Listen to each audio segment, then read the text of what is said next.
একটু ওরম ধরুন চালানো যাক। আমি বের হয়ে যাবো ওই টাইমে, তুই চাপ দিস এই দিক। বাঁচ গায়া ভাই। এই জায়গায় মোবাইল কোড লাগাইছে, কিন্তু এখন এজন্যই দেখুন কত পুলিশ আসছে এই জায়গায়। সামনে একটা সাপড়ি রাইডার গেছে আরটিআর, ও যেভাবে বাইক চালাইতেছে সেটা একদম জীবন হাতের মধ্যে নিয়ে। এই জায়গায় গন্ডগোল। আজকে 14ই ফেব্রুয়ারি।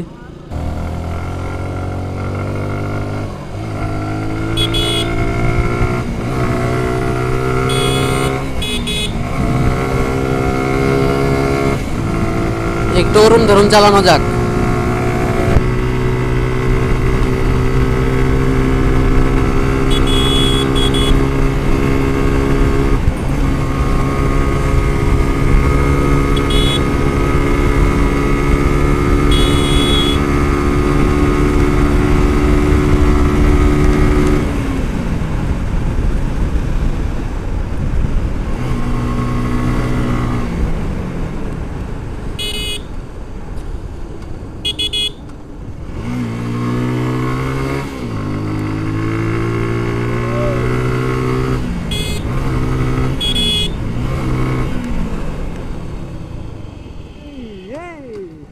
बच गया भाई।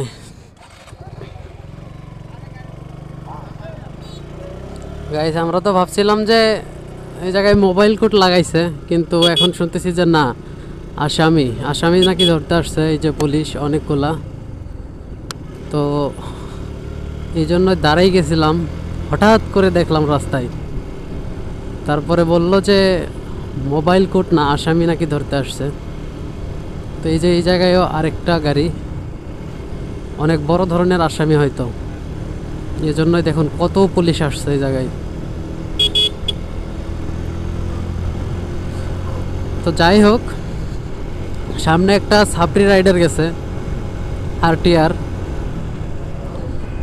তো এটা অনেক দূরে, ঠিক আছে। ও যেভাবে বাইক চালাইতেছে, মানে আমার কাছে ক্যামেরা দেখছে, তো ক্যামেরা দেখার কারণে এইভাবে ওরম ধরুম বাইক চালাইতেছে, ভাবছে যে রেকর্ড হইতেছে, এটা আবার আমি আপলোড করব, এটা ভেবেই কিন্তু এইভাবে বাইকটা চালাইতেছে।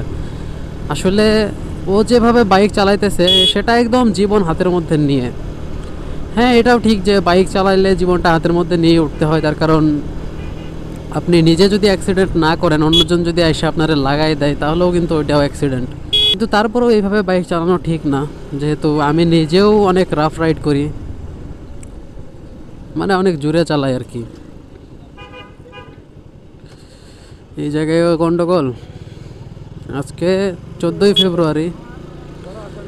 তো ওই গন্ডগোলটাই মানে সব জায়গায় দেখতেছি আজকে।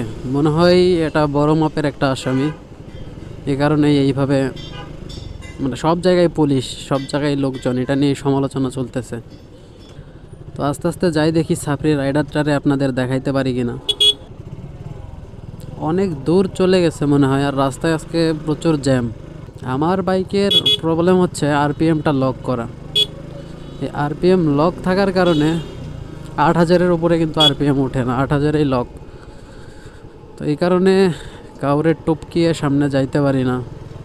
তার মধ্যে আরও আমার বাইকটা নতুন বাইকে তো জানেনি, মানে ব্রেকিং পিরিয়ড শেষ না হলে সেইভাবে বাইক চালানো যায় না। ব্রেকিং পিরিয়ডটা মেনে কিন্তু বাইকটা রাইড করতে হয়, কিন্তু আমি যেভাবে চালাইতেছি মানে একদম এক কথায় ওরম ধরুম।